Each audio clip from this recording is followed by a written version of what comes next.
Hello तर मित्रांनो, मी तुमच्यासाठी घेऊन आलेले सुंदर असे व्हिडिओ. ज्या व्हिडिओमधून आपण भरपूर काही शिकू शकतो, जसं की नियमित रुटीन फॉलो करा. म्हणजे दररोजचा आपला रुटीन कसा असायला पाहिजे, या सवयी रोजच्या आयुष्यात रुजू करा आणि तुमच्या शरीराला आणि स्मरणशक्तीला तीव्र बनवा.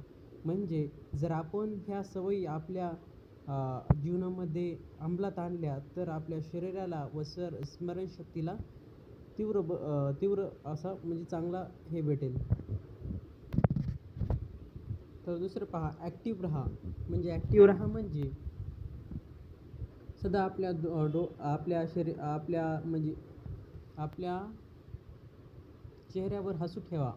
ॲक्टिव्ह राहा आणि एक काम एकाच वेळेस करा. तुमचे शरीर नियमितपणे ॲक्टिव्ह राहील अशा गोष्टी करा. ऑफिस किंवा घरी किंवा लिफ्टचा वापर करण्याऐवजी पायऱ्यांचा वापर करा. जेवणानंतर चाला. शरीर स्ट्रेच करत राहा. लहान हालचाली तुमच्या मेंदू आणि शरीराला ऊर्जा देतात. मेंदू आणि शरीरासाठी काय करण्याची गरज आहे? बेरी, कमी फॅट्स असलेले प्रथिनं आणि हेल्दी पदार्थ खा. अँटी इन्फ्लेमेटरी आहार करा, ज्यामुळे तुमच्या मेंदूला आणि शरीराला उत्तम ऊर्जा मिळते.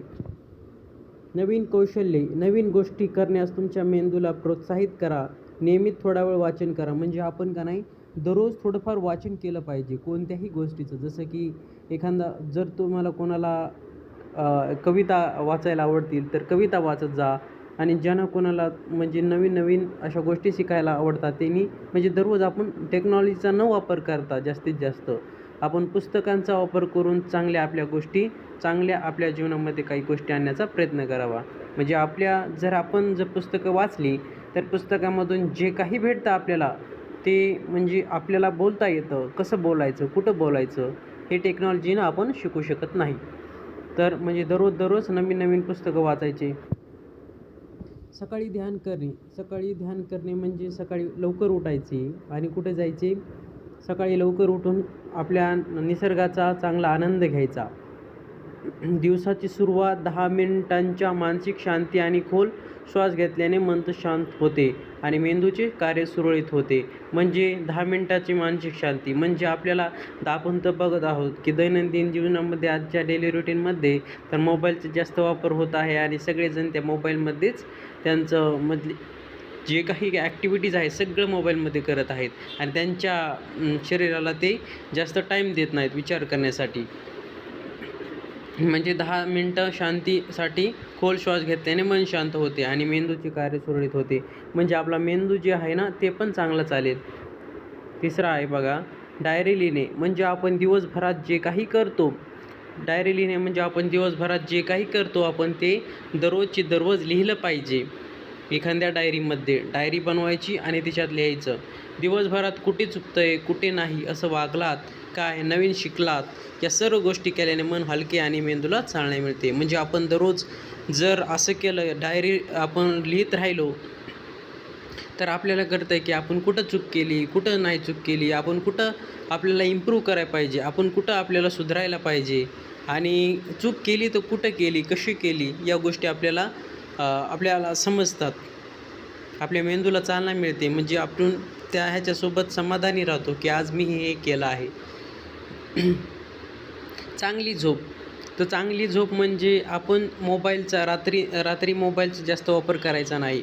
झोपायच्या आधी स्क्रीन वेळ कमी करा. 7-9 तासांची चांगली झोप घ्या. म्हणजे 7 ते 8 ही चांगली झोप घ्यायला पाहिजे ह्याच्यामध्ये. म्हणजे टेक्नॉलॉजीचा जास्त वापर करायचा नाही. मोबाईलचा झोपताना वापर करायचा नाही. झोप ही निरोगी शरीर आणि मेंदूसाठी खूप महत्त्वाची असते.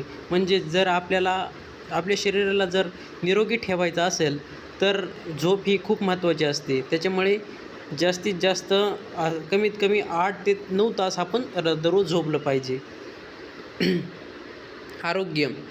आरोग्य स्मरणशक्तीसाठी आणि तंदुरुस्त शरीरासाठी दिवसाची दिनचर्या एकसारखी असणे गरजेचं आहे. त्यामुळे तुमचे आरोग्य निरोगी राहते. स्मरणशक्ती आणि तंदुरुस्त दिनचर्या एकसारखे असणे गरजेचं आहे. म्हणजे आपलं जे काही करतो आपण ती दिनचर्या एकसारखी असणं गरजेचं आहे. त्यामुळे आपले आरोग्य निरोगी राहते आणि आपण चांगल्या आपल्या ब्रेनला ट्रेन करण्यासाठी चांगल्या ॲक्टिव्हिटी केल्या पाहिजे. जसं की चांगले गेम्स न खेळता, जसे म्हणजे व्हर्च्युअल गेम्स वगैरे न पाहता, तर आपण नॅचरल पद्धतीने काहीतरी करण्याचा प्रयत्न करायला पाहिजे. तर तुम्हाला जर हे आवडलं असेल तर लाईक करा, कमेंट करा आणि शेअर करा अशाच व्हिडिओसाठी. थँक्यू.